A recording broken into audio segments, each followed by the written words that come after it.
Hi, this is Steve Afra. I'm the managing partner at Investor Funding and a real estate investor for over 35 years. I would say the most important thing, okay, where it comes to not losing money is never basing your investment on the highest comp in the neighborhood. If homes are selling in a particular neighborhood, you have on the same block, same fucking sort of house, the house went for $100,000, right? That was the highest sale. But you have other homes that went for 60 and 80,000. Base it on the lowest, right? To make sure that, God forbid, something happens, you're always basing it on the lowest comp. I think what people end up doing when they're making investments is that they get so emotionally involved and then they talk themselves into a fucking deal that they should never make, right? That's the biggest issue, is that they will make a deal that they know in their heart is aggressive, and then they get caught. How did they get caught? Market turns, rates go up, different thing fucking happens, right? But if you base your numbers on the lowest comp, and even if the lowest comp is, I'm going to break even, at least you know you're not going to lose fucking money.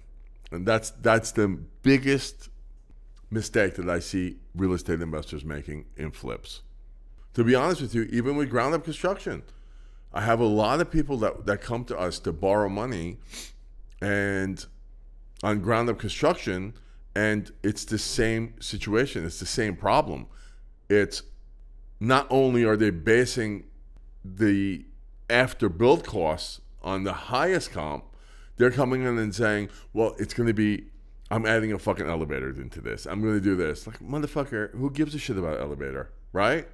At the end of the day, do the basics. And then they get mad at me because why? I'm lending them the money.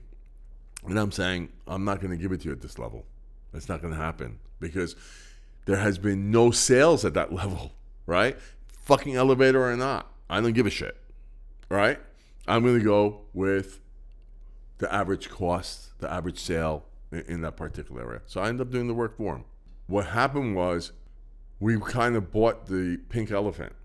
We bought the most expensive house, and it's worth, the thing is, we even got the appraisal. We based our numbers on even something lower, right? And we said that we're going to survive and everything like that. What we didn't take into account was that the market was a C market, B market at best. And even though our exit number was somewhere we thought was affordable, in that market it wasn't, right? Even at the high end. Affordable housing over there is 200,000, 180,000, and our price point was double that. Yeah. And we fucked up, you know?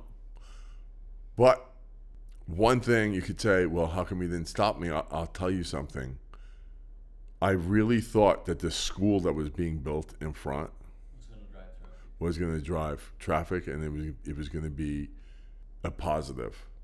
But it turned out it could have actually been a negative because of traffic. Mm-hmm. And that, yeah, but you live and you learn, right?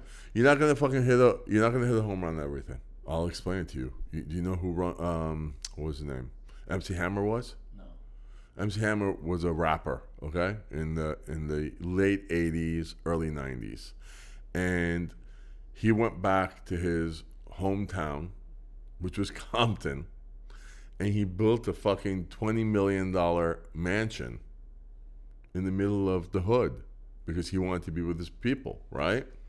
Now, that's okay if you have money to burn, but how much is a $20 million mansion worth in the hood?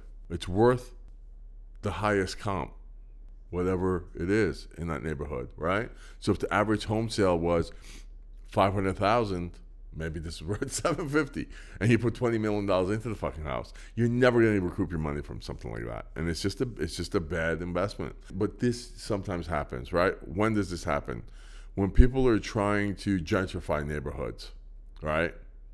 They'll come in, they'll buy something, and they'll build something that's not customary in that particular area, right? And it sucks because it takes real big balls for the first people, second people, third people, fourth people, whatever it is, to get into that neighborhood to do it, right? It takes balls. They have no comps. The guys that come in on the 5th and 6th, They take advantage of the guys that came in on the 1, 2, 3, 4, 5.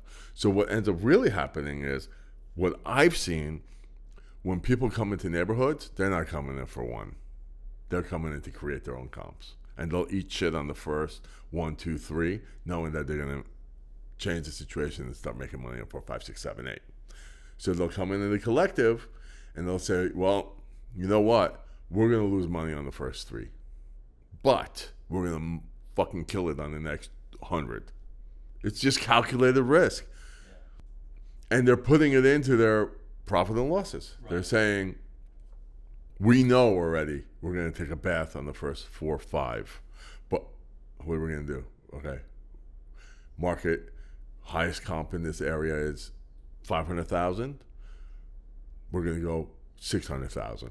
Right? On a brand new construction or whatever it is, or 650, then we're gonna go 750, then we're gonna, right? And then they're just gonna build up on that. And they're market makers. It's impressive. I love it. Thank you for watching, and see you in the next video.